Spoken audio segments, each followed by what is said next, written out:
Ms. Tanushree Patel belongs to plus 3 second year philosophy honors, Ravenshaw University, Cuttack, Odisha.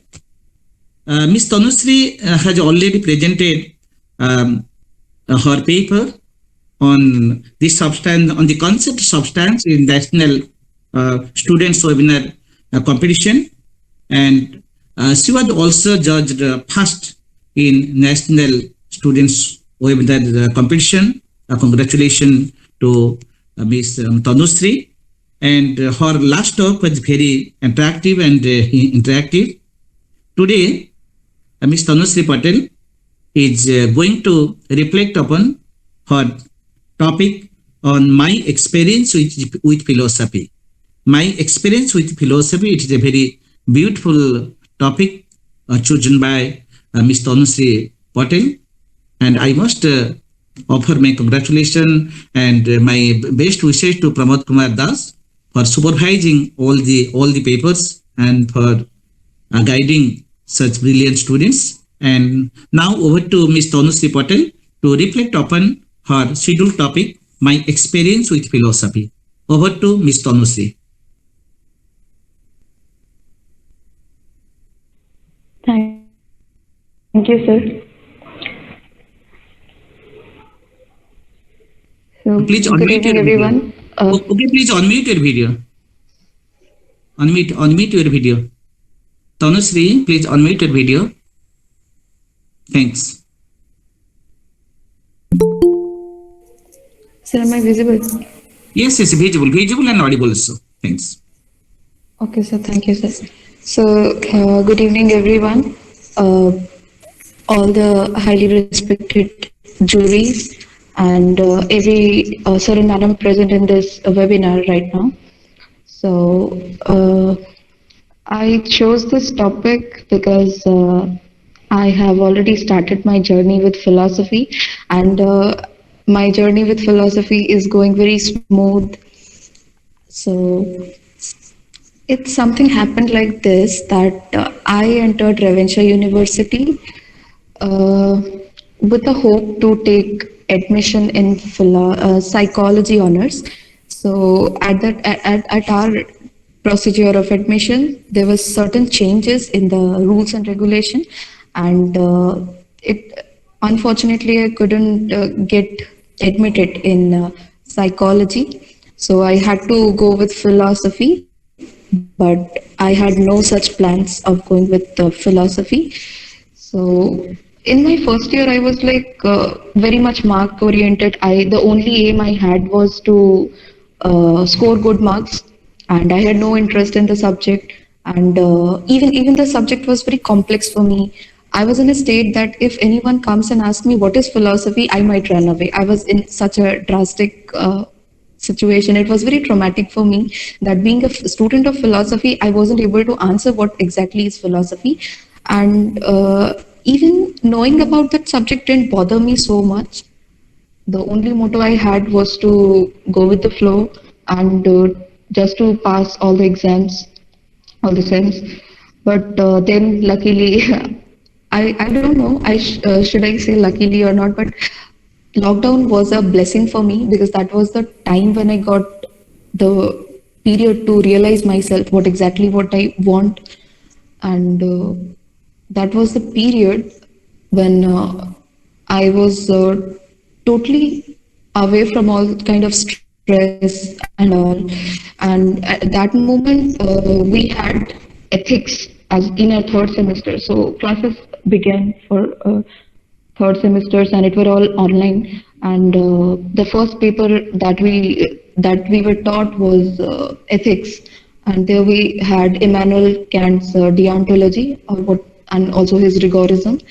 So then I start going through all those books, text, and I took little interest in reading and exactly to know what the thing is philosophy, what exactly philosophy is.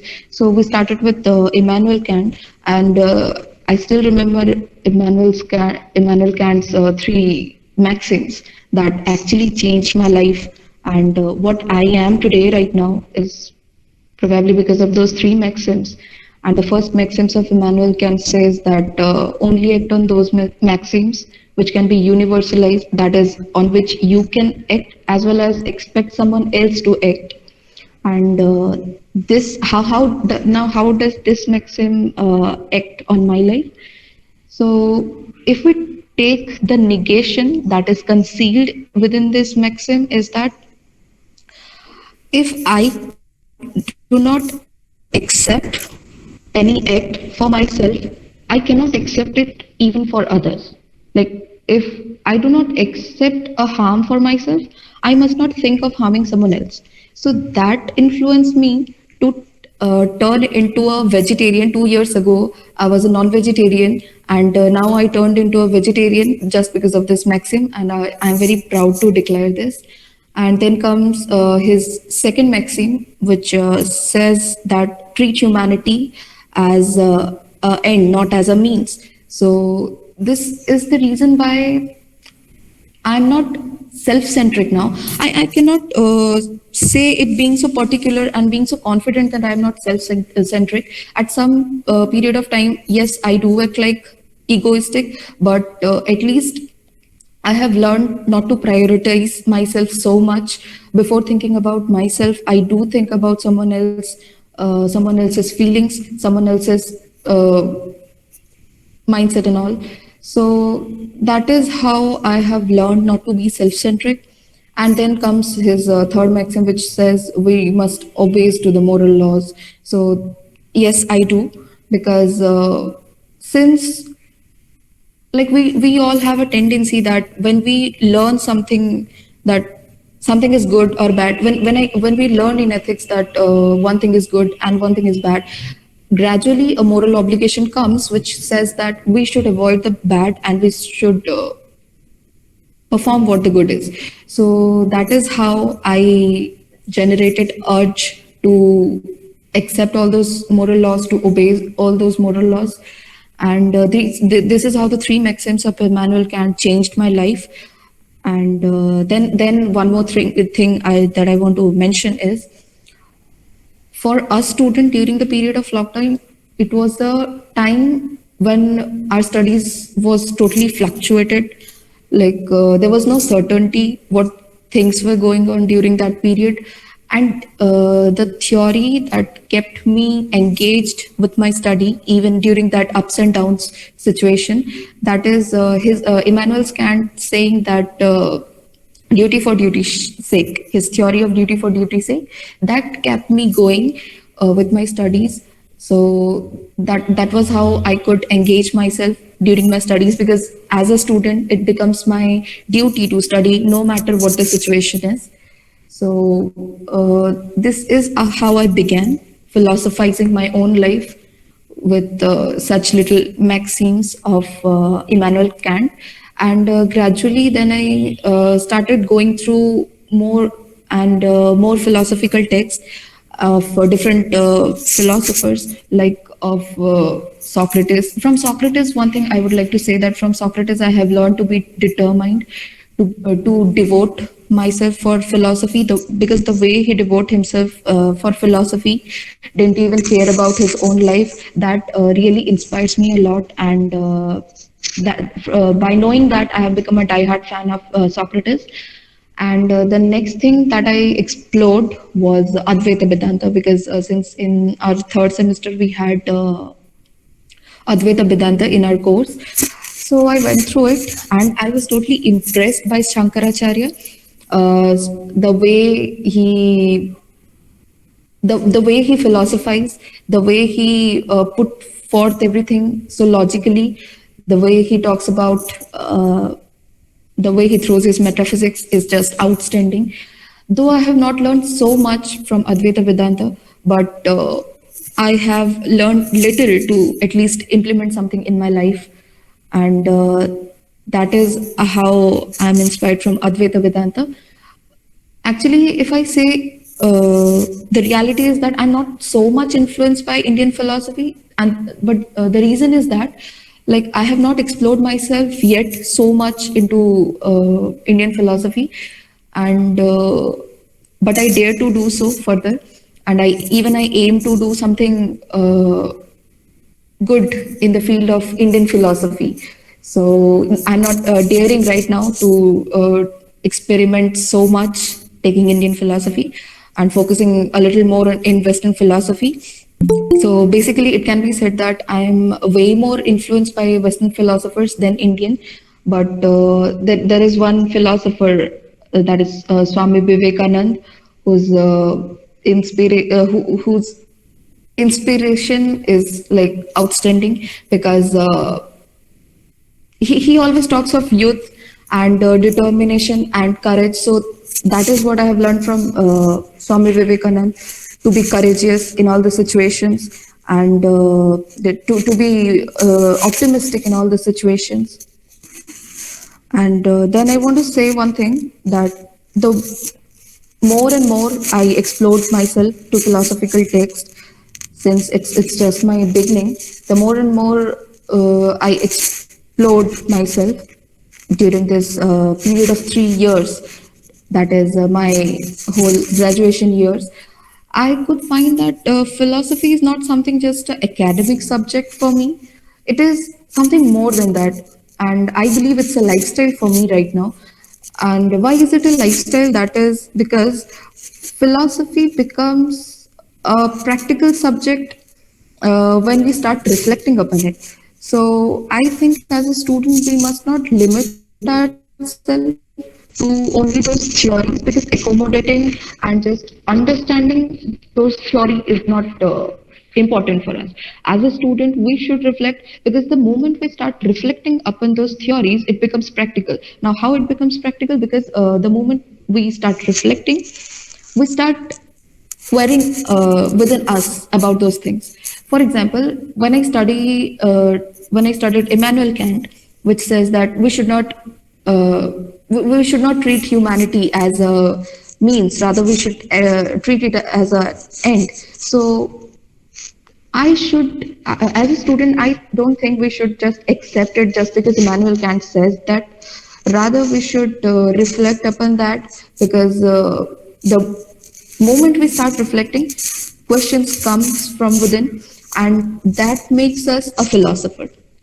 So I think the moment we start reflecting, we all become a philosopher, and then formulates our philosophy in the mind. And to philosophy, if I metaphorize, metaphorically, it can be said that philosophy is like a vast ocean in which I prefer not to swim away.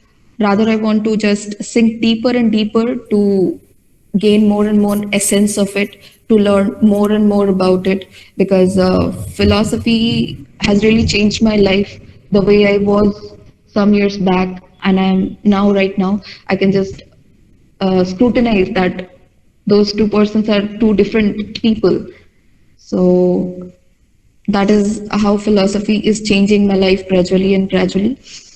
And one more thing I would like to mention is that I was not so interested in philosophy, but right now I'm a person who is in love with philosophy, and this happened when I could feel that, as I said, that I explored more and more myself through those philosophical texts, and then I could feel that what philosophy is talking about my own self.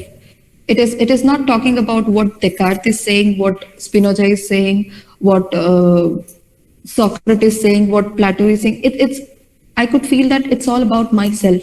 Philosophy is questioning about myself, and then it is not only questioning, but as a mirror, it is also reflecting what exactly I am. And this is the reason why I think that philosophy understands me better than anyone else, even more than my parents. It's like my parents know some aspects of me, and there are some many more aspects which they haven't discovered yet. But philosophy studies me in a holistic way, and I think we all are to some extent egocentric. That is, we all are to some extent self-centric. We all love the discussion in which we are being discussed. We all love the music in which we can imagine ourselves, or we love the lyrics in which conveys our feelings. So philosophy that way, I think, talks about myself. And the moment I could understand that it is talking about myself, I fell in love with philosophy. And I could find that philosophy is not just an academic subject to me right now, and it has become a lifestyle because it is taking me on the path of perfection each and every day. I get deeper and deeper into it. So, this is how the journey is going.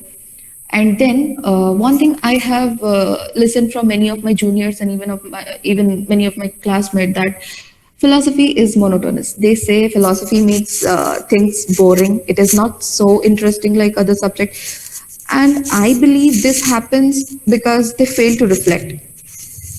That is, it is not just reading those theories and just learning what a philosopher is saying, rather, it is more about reflecting. That is, the moment we study a theory, we should start reflecting that why the thing is like that, how does it at all mean to us, how can we implement this thing in our life. And as a human being, I think we all seek knowledge.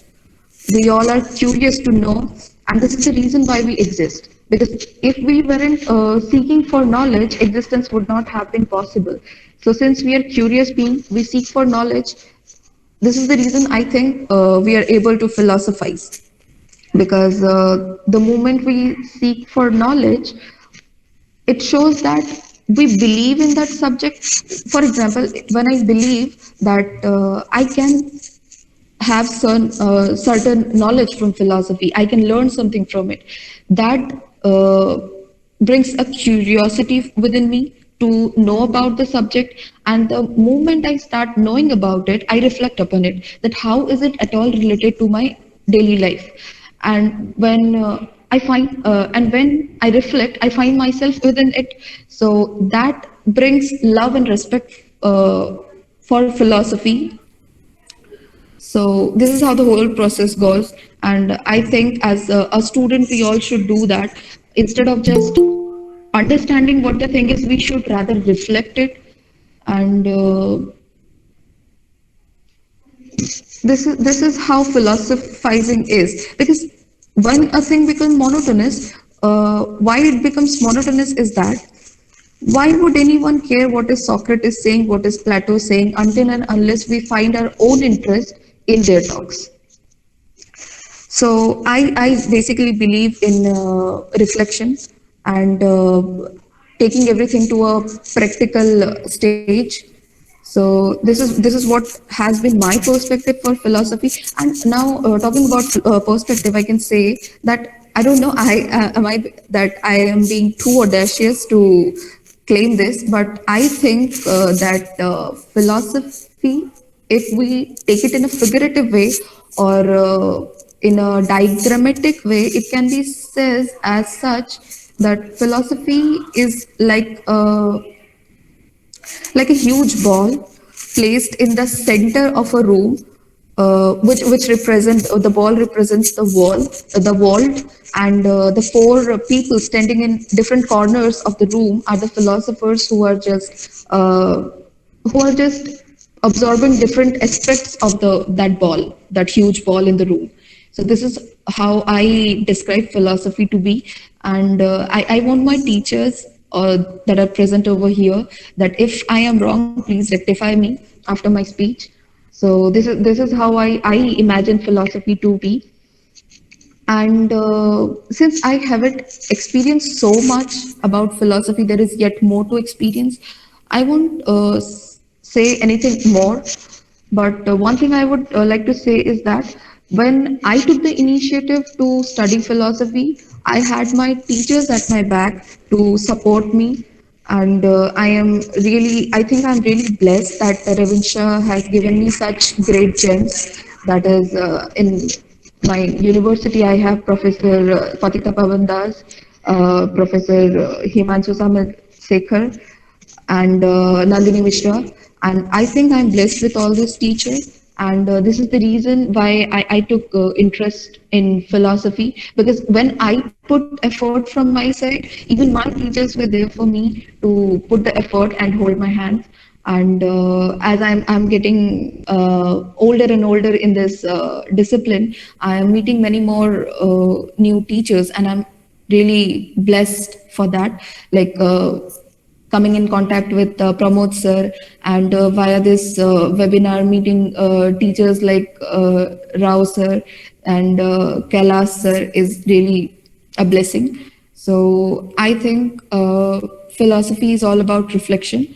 And one more thing I would like to mention is that we basically study uh, when we start our uh, studies in this discipline. In the first year or the second year, I believe we had studied that philosophy is not a practical science, but I think it is a practical science, and it is the best science that can be practiced, because as I mentioned, that the moment we reflect, it becomes a practical science, because reflections brings a compulsion of practice, and that is how even I started. The moment I reflected, the why is this thing happening? How is it related to my life? How are like why at all we should discuss about all philosophical topics? And the moment I reflected, I could understand that yes, it is important. There are many more things in the world that are related to these theories, like these theories, and the reality has certain resemblance, and that is how the curiosity began within me.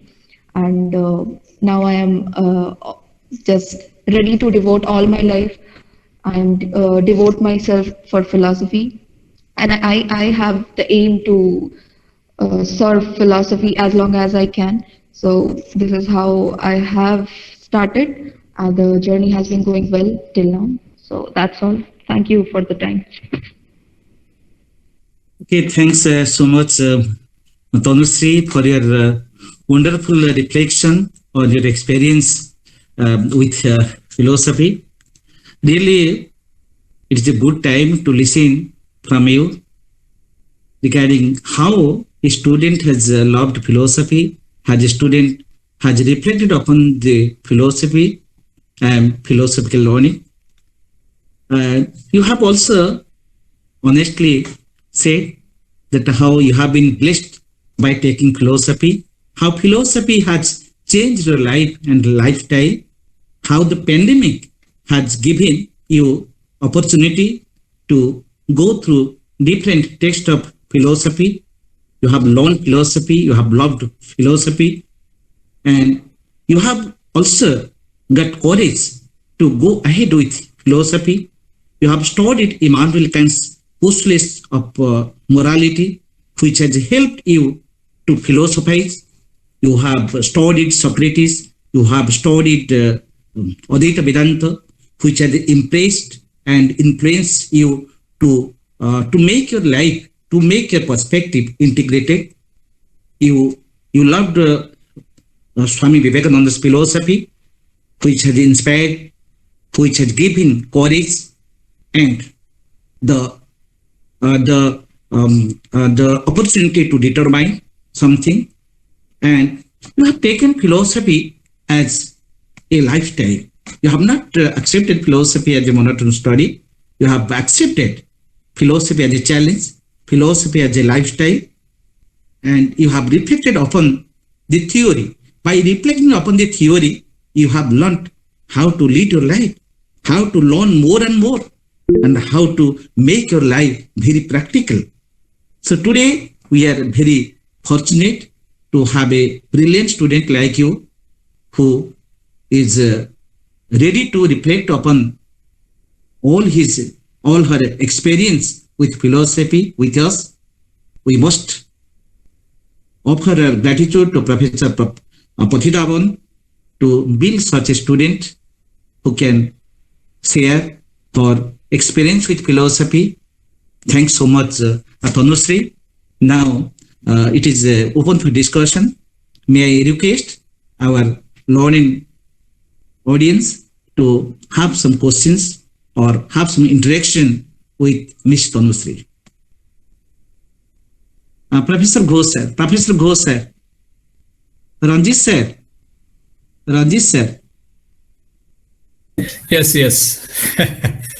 So I'm now in Delhi and in a very single. I'm now here experiencing single digit temperature. But I thought that let me get some warmth from my grand students delivering their lectures. Okay, so I have some suggestions to Tanusri that she has referred to Aristotle. She has not referred Aristotle, but she has referred Kant and then Socrates and Sankara. But the thing is, in Aristotle, actually Kant's philosophy is one extreme, and because what Aristotle is trying to suggest is you have to take it into your mind that he wants to give us a balanced life, a life which can be actually experienced, and that is a combination of our sensual pleasure as well as a balance to our sensual pleasure as well as our duty, as Kant referred, because Kant's philosophy is an extreme philosophy.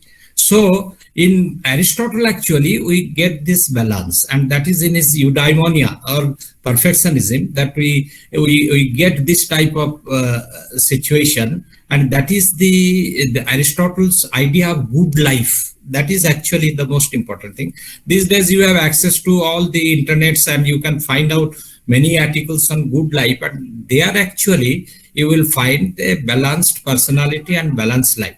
Okay, because Kant is all right. Kant's the formalized structure of Kant, nobody can challenge. But when it is put into practice, it is really very difficult to practice. So therefore, you have to, in order to bring a balance, you have to go to Aristotle to discuss his theory of eudaimonism, which in your book you have started with ethics. So after Kant's philosophy, you get another theory, that is perfectionism, where you get the two the combining the sensualistic life and the life of reason. Okay, so for that reason, you have to emphasize upon eudaimonia. This is just a line of thinking that I am making for you. Thank you. She has given her version very nicely. Thank you very much. Okay, thanks so much, Professor Bose, for giving suggestion and to put your blessing on Tanusri to go ahead and ahead. And now, any scholar? Okay, Dr. Kalyani Sarangi. Okay, Dr. Kalyani Sarangi is there. Hello, Dr. Kalyani Sarangi. Do you have some observation or suggestion? Dr. Kalyani? No? Can I ask, sir? Yes. Professor Pramodas.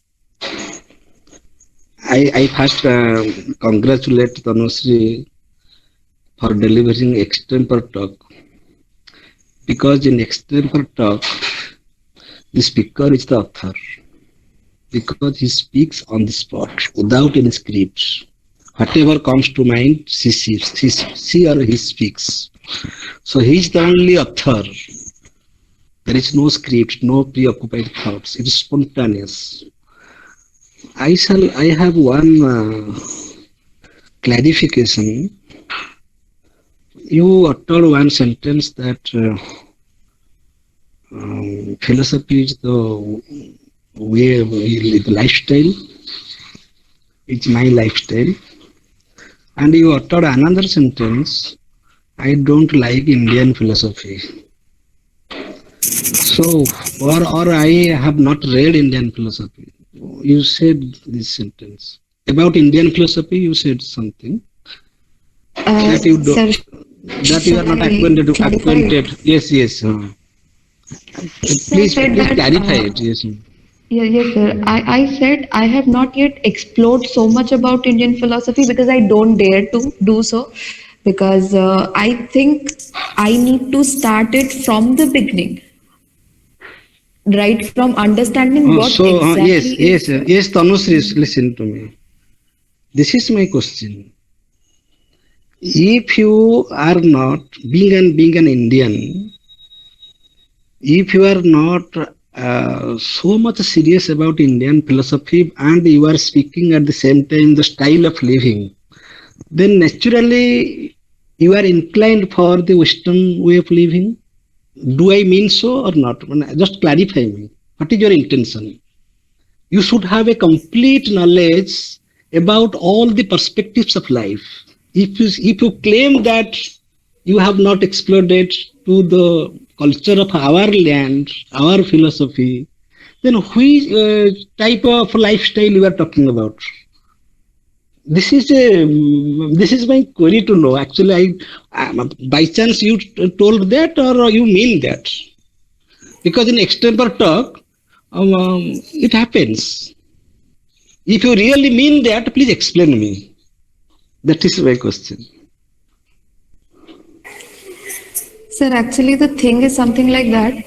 I have not studied Indian philosophy as a whole. I have studied everything, like some contents of Indian philosophy in fragments. So I don't want to be so much confirm saying that I know many things about Indian philosophy and it has influenced my life very much because as in Advaita Vedanta, even I didn't mention so much about Advaita Vedanta. Like in Advaita Vedanta, it talks about moksha and liberation. So I'm not yet so much clear about all those concepts, but this doesn't mean that it does not influence my life, the way of lifestyle I live. Because as I mentioned, that duty for duty's sake in Immanuel Kant's philosophy, even the same we have as Niskama Karma in Bhagavad Gita. So even that Niskama Karma influences me. So this is how there are some sort of influences I have got from Indian philosophy, but I do not dare to say that like they totally influence my life and I am working on it because I know that I'm not up to that mark doing so great by practicing those things. I have not put myself totally into those practice. So this is the reason why I don't talk so much about Indian philosophy. Okay, Tanushree, do you mean to say that I appreciate you? Do you mean to say that be it Western or Indian, cardinal values are same? Values are same. Duty should be done for the sake of duty. One should be truthful. Ethics is the same. Be it Indian philosophy or Western philosophy. So you have not studied Indian philosophy. You will study. You are now expert in Western philosophy, but the values are same, be it Indian or Western. Okay, thank you. Do you mean that or? Yes, sir, I mean that. And one more thing I want to mention that.